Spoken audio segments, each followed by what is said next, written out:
Hi guys, Pulp Kill Bill Fiction here with another review. This one is of Han Solo. This is one of the 4 reviews I'll be doing in like a day. This one I wanted to specifically come to because I wanted to get my point across because myself, I know people hate me mentioning it. I work for the Disney store in the UK, and so it means a lot to me when the company I'm working for has a film release. So I feel like I have to get my point across because I normally have long discussions with guests who come into the store and we talk about the films that come out.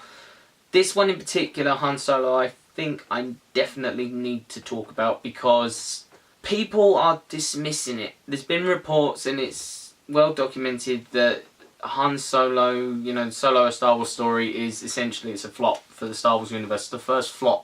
And that is either due to it being for a couple of reasons. One, it's because there was a lukewarm reception for The Last Jedi, which I liked anyway, I loved it.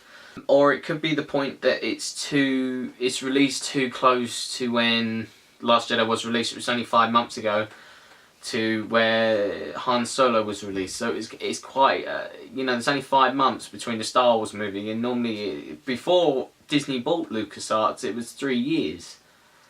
Then it became 2 years, and then and now it's 5 months. Now it's one every year, because we've had The Force Awakens, then we've had Rogue One, Last Jedi, then 5 months later you've got Han Solo. So that's 4 within the span of 3 years, which that is crazy. People think that they're just doing it for the money. I mean, any movie studio in the world, they'd be doing it for the money, otherwise they wouldn't be making movies anyway.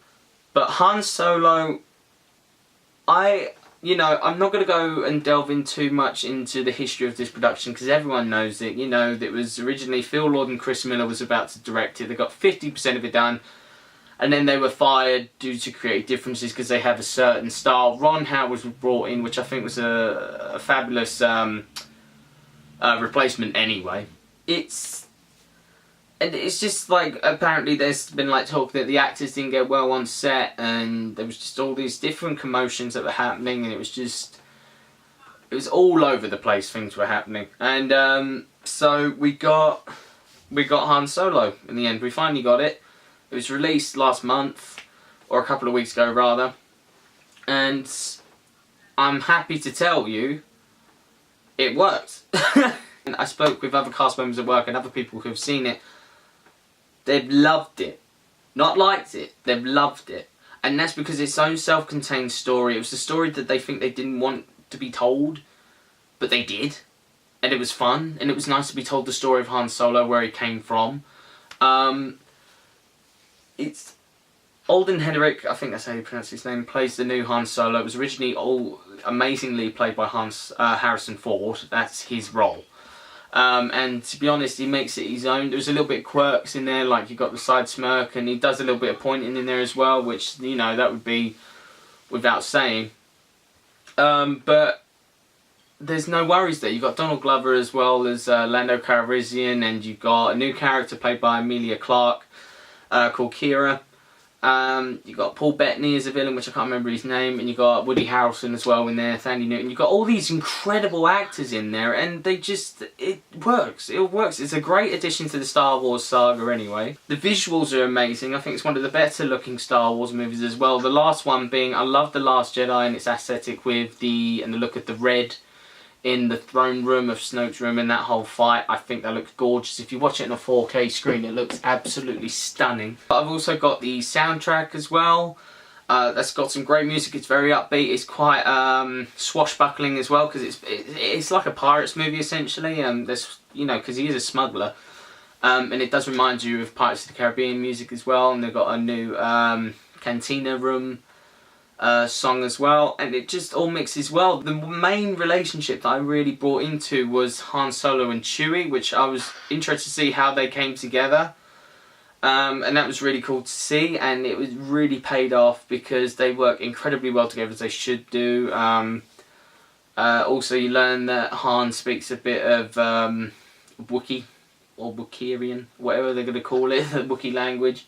There's a lot of heart as well. There's a cameo at the end, which I think some people know about, but obviously I'm not going to spoil it. But I was with my girlfriend and I mean, she was feeling unwell and we saw it in 3D. She didn't because she didn't want to wear the glasses, so I wore them.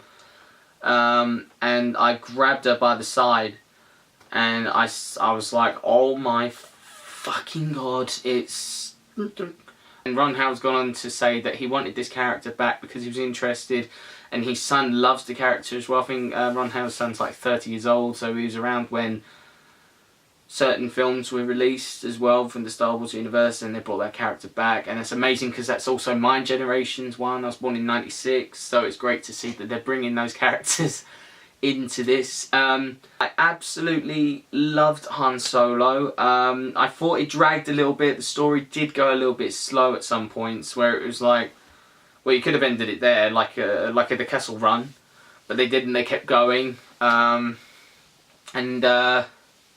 that's all I can say really. It's Han Solo, or Solo, a Star Wars story rather. Let's just call it Solo. It's a great addition to the Star Wars universe. I think if you just look at it as the anthology films and the prequels like Rogue One, it's right up there. I think they're great movies. I think they're great standalones. And I think those movies are really for the Star Wars fans, not the general public. That's probably why it's not doing as well. But I really do hope it does well in home entertainment, like on the Blu-ray sales and everything, because this movie deserves a sequel, and I'd love it. And I can't even like imagine me saying this before the film even came out, but I can't wait for them to continue on the story of Han Solo leading up, and I think they should end it perfectly right where he sits in the cantina waiting for Obi-Wan and Luke to come over. I think that'd be the perfect ending if they're going to make this a trilogy. I've got to take off my hat to Ron Howard.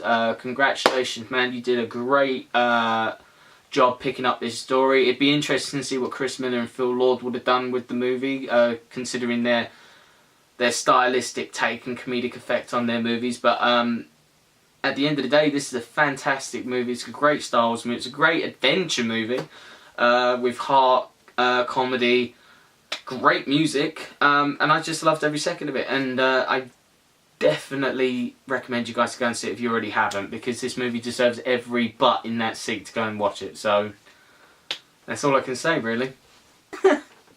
But thank you so much for watching, guys. I highly recommend Han Solo.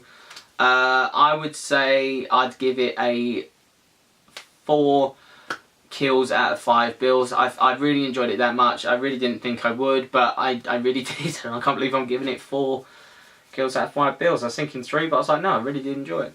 Thank you so much for watching, guys. I'm about to just go and see Jurassic World Fallen Kingdom. I'm just about to go and see it, and I can't wait to give my thoughts on it. My girlfriend saw it yesterday. She said she thought it was good, but it could have been better. And so we'll just see how it went. So I'll give that review in as soon as I can. But thank you so much for watching, guys. Here's to the next video. Hope you guys enjoyed my new lighting equipment again. But may the force be with you.